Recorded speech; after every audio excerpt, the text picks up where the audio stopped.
Welcome back. In this video we're just going to look at cleaning up and installing the front rudder pedals. So here is a set of front rudder pedals, and all I've done at this stage is put a bit of CRC into the joints here to basically loosen things up. So hardly anything moved when I got it, and there was still the original grease inside there, but by squirting CRC into all the gaps, trying to move things a little bit and then just waiting 24 hours and then putting in the sun, managed to start moving things slowly and then got things freer. So I'm going to keep the original paint on there. Part of the look I think is important, is to keep it as original as possible, and we can see this wear here from where pilots have had their feet on it. Typically with pedals they wear in two places, generally at the bottom here, not so much actually on the pedal itself, and then also the top gets worn because that's where the brakes are. By pushing on the top you activate the brakes. So most of the wear and polish you'll see on well-used pedals on this portion and the top part of it. So how do they work? Basically you've got the pedals are independent, so you can see here's the right one moving independently of the left one. So they're all connected to cables which activate the rudder at the back. Sitting on through this point is a pivot point, and then here is the brake pedal. So if we're pushing that down, that activates the brake. If you look on the end here, we'll see by pushing it down, that rotates through that axis. Then you've got a push rod there that operates the top arms. And if we look on the other end here, we can see there's a push rod here, and that would be connected to the brake. So we're pushing on the top of the pedals, that activates each wheel brake independently.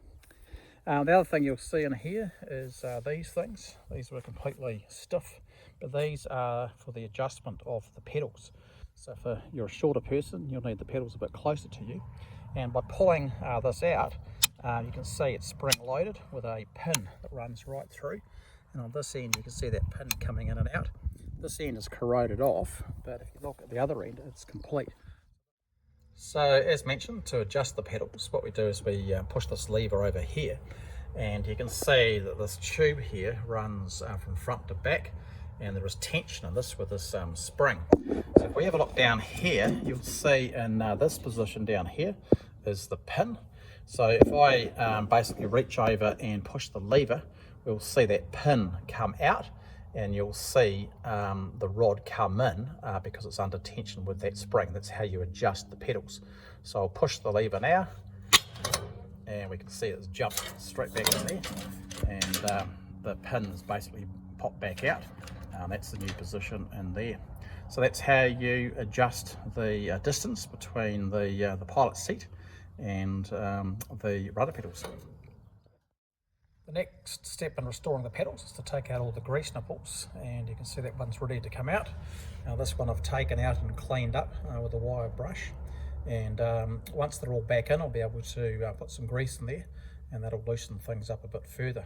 In all there are 6 grease nipples. There's the 2 we just looked at, there's 2 up the top, and then there's another 2 underneath the pedals as well. So here we are another day on, and what I've done is put in the control tube on a temporary basis. At the back here, this is where the rear control stick or joystick goes in place.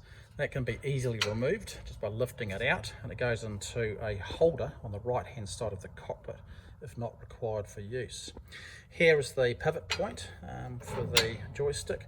Now we can see here, this is the rear stop. So as you pull the joystick back, it won't go further than that stop there, which is a bolt that can be adjusted.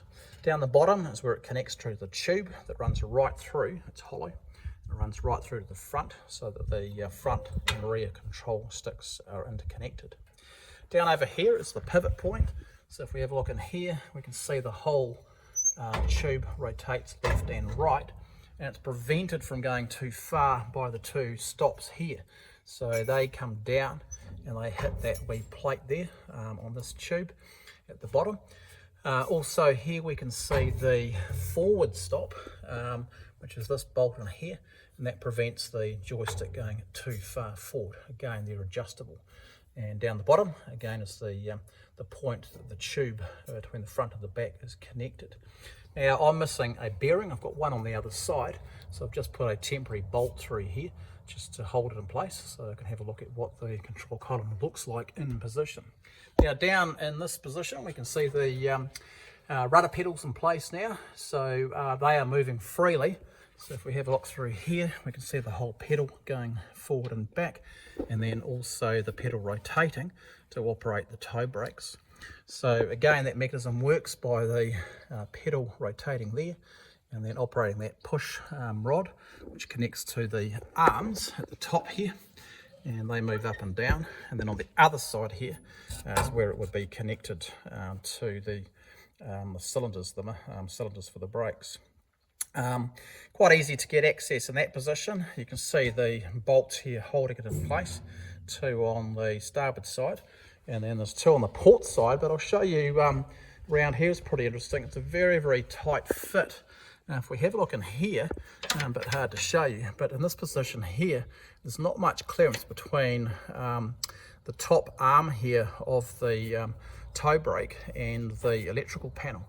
So if I move the pedal, a bit difficult to get to, but we can see how close that is.